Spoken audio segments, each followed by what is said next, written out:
Hello, magandang hapon po sa inyong lahat mga kababayan. Andito po tayo ngayon sa ating Mata sa Balota Operations Center. I'll give you a walkthrough po for this live broadcast. I'll give you a walkthrough. Dito po tayo mag-start sa room namin kasi maliit naman yung lugar namin. Dito po, ito po yung table ng namin, ng administrator namin dyan. Tapos dito po namin minomonitor ang mga sinungaling na bayarang media. Yan. Dito po kami magmomonitor bukas, buong araw. And then, ito po yung namin, yung office ng administrator namin dito.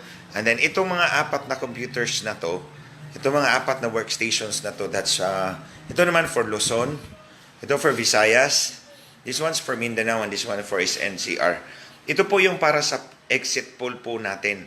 Exit poll. So, mangangailangan po kami ng 78 volunteers across the country. Ililista na lang po namin kung ano mga lugar ito at kung saan pwede tayong kumuha ng volunteer kasi hindi po pwedeng yung volunteer namin na original na 6,000 plus. Ibang volunteer po ito kasi this is for exit poll. At dito po namin ipaprocess yung data po from Luzon, Visayas, Mindanao, and NCR. And then, dito naman, ito yon. Dito po yung processing ng resulta po ng exit poll. Pag ida-download po ng ating mga volunteers na gagawa ng exit poll, ang app na ito at tatanungin po siya tulad po nito, ganyan po ang lalabas doon sa screen. And then, pipindutin po niya, like for example, this one, pipindutin po niya to kung binoto po ng botante o kung sino pang binoto dyan ng botante. And then, ipapadala po niya dito. At dito po sa workstation na to, dito sila sir, sila ma'am, dito po sa workstation na to, papasok yun. Yung resulta ng exit poll. So, ibig sabihin po, yung exit poll po ng Mata sa Balota is fully computerized. We use an application, sir. Di ba? Ano nga bang application yun, sir? Pollmaker. Pollmaker. It's a Pollmaker application. And then dito po yan papasok. Dito po papasok sa screen na to. And then meron ding processing namin ng data doon. Yan, sa apat na workstations na yan. Pero, di ba, sabi namin na merong 12 hotline numbers. Meron pa pala silang ibang additional hotline numbers dito. Oh, yan, may additional hotline numbers din sila. And then we have 12. Oh, ito yung big screen namin dyan, yung bayarang media, monitorin natin bukas. Meron din po meron tayong 12 hotline numbers, 6 Smart and 6 Globe. Darating yun mamaya, yung mga volunteers natin, each one of them has a laptop. So, doon po ipaprocess. Each one of them has a laptop and a cell phone. Kasi bawat isa sa kanila may hawak na number para po sa operation bukas. So, We'll make it a war room. sir? War room. Ito nga yung office ng natin ng administrator. Tapos data center. Tapos uli ito yon. Dito namin mamumonitor first hand yung exit poll na gagawin bukas. But again, I repeat, kailangan po namin ng 78 volunteers across the country. Ang gumawa po ng ating exit poll, ang nag-prepare po nito ay mga professors po sa UP at Ateneo para wala pong masabi ang mga mandaraya. Ito talaga ang gagawin natin, mga kababayan. Yung exit poll po natin ay prepare po ng mga professors ng UP at Ateneo para ito po ay another panangga po natin, panlaban po natin sa mga mandaraya.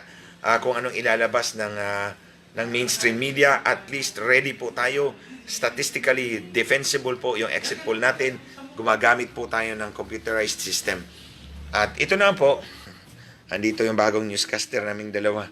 Ito po yung Studio 1 namin. Studio 1 ng Mata sa Balota. At meron po tayong mga monitors dito. Ayan po yung dalawang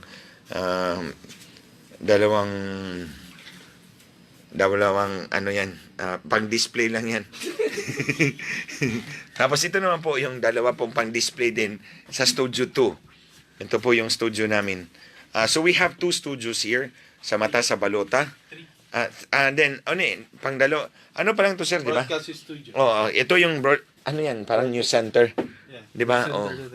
News center. Then this is our, anong tawag dito, sir? Full studio? Full studio. Ito po yung full studio namin sa Mata sa Balota. Meron po kami ditong banda at banda. At ito, kompleto to eh. And this one, pwede namang dito. Anong tawag dito, sir? Ayan, dito yung mga talk show. Pwede dito yung mga talk shows.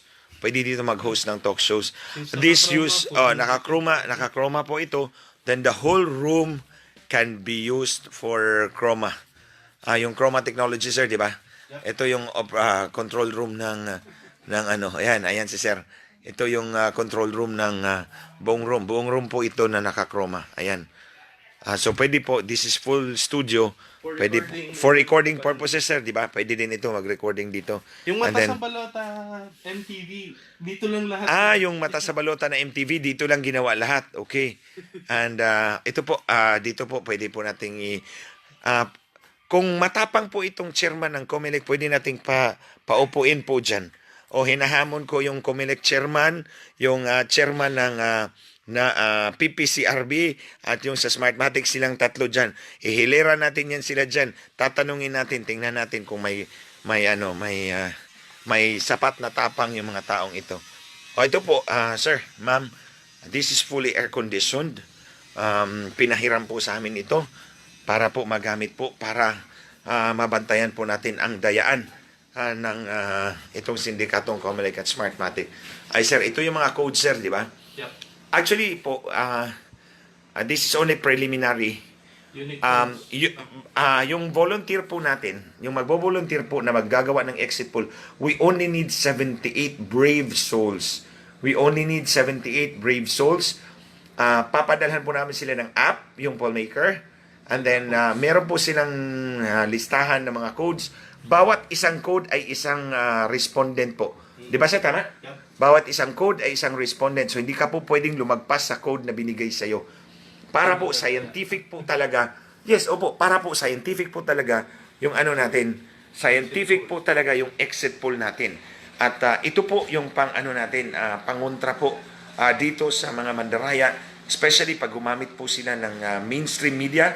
Kailangan po talaga natin silang banggain. Kaya po, humiling po kami ng tulong sa mga UP professors at Ateneo professors na mga statistician para po scientific talaga ang ating poll at exit poll.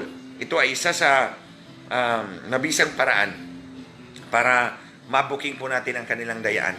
So, okay, meron pa pala kami doon. Okay, I think I've shown all this. Pero meron pa kaming dito. Meron kaming living quarters pala. Dadalhin ko kayo po doon sa living quarters ng ating mga volunteers. Ito po. So, hindi po pipitsugin mga kababayan ang Mata sa Balota movement. Kompleto po sila ng facilities dito. At inimbitahan po kami dito para maging epektibo naman po ang pagbantay ng Mata sa Balota. Ayan si Mike. Hi.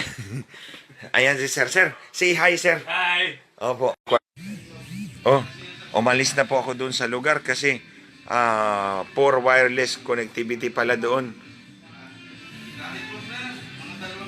Poor wireless connectivity pala doon mga kababayan. Dito na muna ako uupo. Okay, hello. Oy, bakit wala ng sounds? Mike! Ayan na pala. May sound pala. Mga kababayan. Ayan. Andito na ako. May sound pala. Hello. Hello guys. Andito palang camera. Umupo ka nga dyan. At least, ayan, live ka. Ayan, si Mike, ang sidekick. Say hi ka dyan. Hello mga kababayan. Double na. Nag-live pa ako. Nasa TV pa. Okay, so, hanggang dito lang po muna. Wala namang sound Yung FTV ng ano. Okay, hanggang dito lang po muna. I just give you a walkthrough dito po sa Mata sa Balota Operations Center. Pinapakita po namin sa ating mga kababayan na ang Mata sa Balota ay seryoso. May sufficient facilities at computerized facilities at may sapat na mga tauhan dito. Mamaya puno na to o baka bukas ng umaga na lang before the poll opens at 5 o'clock. andito na yung mga volunteers natin, each with their own laptops and cell phones para po ma-monitor po natin yung 12 hotline numbers natin. Tandaan po ninyo mga kababayan, yung hotline numbers po, I will post this on my Facebook page. Yung 6 na Smart at 6 na Globe numbers, handa po kaming tumanggap ng inyong mga reports tungkol sa anomalya, irregularidad, or anumang observations ninyo sa mga presinto. At dito po sa Studio 1 and the other one nandun sa kabila, Studio 2, meron po tayong mag-newscast or magre-report din po sa inyo bilang para pang tapat po natin sa kanilang mainstream media. So hopefully tomorrow we will go live all day hanggang matapos po ang halalan. So hanggang dito lang po muna mga kababayan. I will make another live siguro mamaya doon po sa 78 po na volunteers for exit poll. Ako po'y nananawagan muli sa inyo, 78 people po ang kailangan namin from Luzon to Mindanao for the exit poll. So, ilalathala po namin sa Facebook kung ano mga lugar ang kailangan namin ng isang tao lang po at siya pong magtatanong na maximum na tatanungin po ninyo is 35 lang po. And then tapos na po.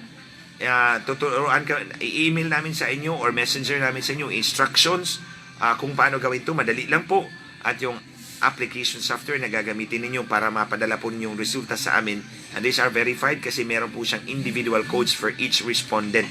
So scientific talaga itong ating exit poll para wala pong masabi ang ating mga kalaban at mahuli talaga natin ang mga mandaraya.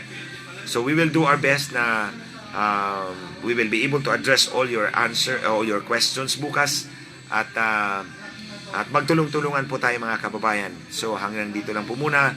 I'm signing off for now.